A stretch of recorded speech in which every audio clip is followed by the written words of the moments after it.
PNB घपले के मुलजिम मेहुल चौकसी के एंटीगुआ में गिने चुने ही दिन रह गए हैं। एंटीगुआ के वजीर आजम गैस्टन ब्राउन ने कहा है कि मेहुल चौकसी को अपने वतन वापस जाना ही होगा। ये बस कुछ ही वक्त की बात है। इन्होंने मेहुल चौकसी को धोखेबाज बताया। गैस्टन ब्राउन ने मजीद कहा कि हिंदुस्तानी एजेंसियां एंटीगुआ आकर मेहुल चौकसी से पूछताछ कर सकती हैं। एंटीगुआ के वजीर आजम के बयान से मेहुल चौकसी के हवालगी के इम्कानात को तक़वियत मिली है। अनिल हमारे साथ हमारे नुमाइंदे जुड़े हुए हैं। एंटीगुआ का ये वजीर आजम का ये बयान है जो सामने आया है। उन्होंने कहा कि मेहुल चौकसी के दिन अब एंटीगुआ में कम ही हैं। ऐसे में अनिल, अब मेहुल चौकसी का दूर दूर भागना, हिंदुस्तान से लुका छुपी का खेल खेलना बंद हो जाएगा। अब हिंदुस्तान उसे वापस आना ही पड़ेगा।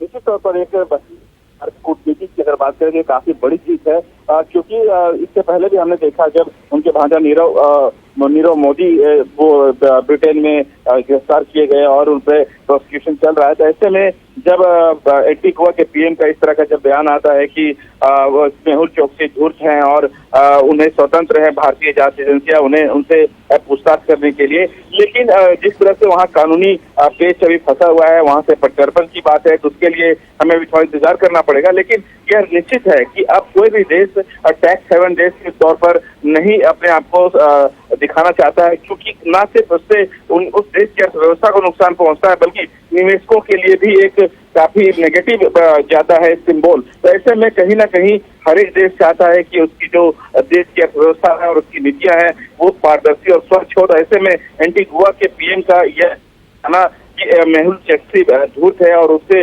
भारतीय जांच एजेंसियां उसकी जांच कर सकती है, तो एक बहुत बड़ी जीत कही जा सकती है, खास करके भारतीय विदेश नीति को लेकर के, क्योंकि अब इससे पहले भी कई ऐसे लोग हैं जो जांच के घेरे में रहे हैं और धीरे धीरे वो गिरफ्त में आते जा रहे हैं। तो अगर प्रत्यर्पण की बात होती है या फिर वहाँ के जो स्थानीय कानून है उसके मुताबिक क्या कुछ उससे स्वतंत्र पूछताछ की जा सकती है भारतीय जांच एजेंसियों की तरफ से, ये कई ऐसे खुलासे होंगे। क्योंकि हम जानते हैं जिस तरह नेशनल बैंक में हजारों करोड़ का जो उन्होंने धोखाधड़ी किया है, खासकर नीरव मोदी भी शामिल है, मेहुल चौकसी भी शामिल है, मुंबई के कोर्ट ने भी गैर जमानती वारंट जारी किया हुआ है। तो ऐसे में एक बड़ी जीत कही जा सकती है, खासकर जब मेहुल चौकसी की गिरफ्तारी होगी या फिर उनसे जांच एजेंसियों के अधिकारियों द्वारा पूछताछ की जाती है।